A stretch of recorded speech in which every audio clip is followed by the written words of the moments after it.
Andito po tayo ngayon sa car wash. Car wash ni Inday. The boss. Boss, okay na ba kayo dyan, boss? Okay. Ha, Boss Ben?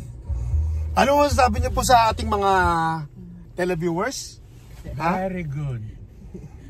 May sweldo ba ang ating driver for today? Wala po, libre lang. Ano po ba Okay, masasabi job niyo, lang. experience niyo? Nasa po ba kayo ngayon? Ha? Nasa New Rochelle. New York, okay. Kailan po kayo dumating? Legal po ba kayo? Baka ipa-report kayo.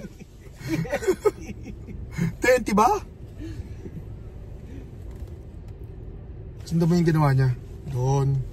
Sundan mo lang yung ginawa niya. Huwag mong pangunahan. Pag ano no? Pag ano. Huwag ka na tumingin doon. Ganun mo lang. Oh. Tutok mo roon. Mas confident ka lang. Huwag mo muna ibaling. Aga mo magbaling eh. Sige pa. Sige pa. Kumatakot. Ang aga mo magbaling, natamaan mo yung drum mo. Ang aga mo kumabig.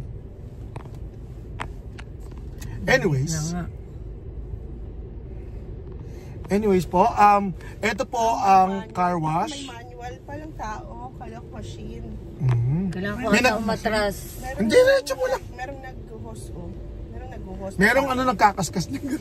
Oo, ayun ang ating kanya, meron din sa side. Yan. Tao. Kalak machine lang na Diretso gulong, diretso gulong. Diretso gulong, abante. Huwag ka na tumingin ko sa diretso mo gulong. Doon ka na Baka tamaan ko. Hindi, diretso nga. At ito nga, diretso. Diretso. Tingnan mo, diretso mo. Sa inyo, sa inyo. Baka tamaan ko itong kanan.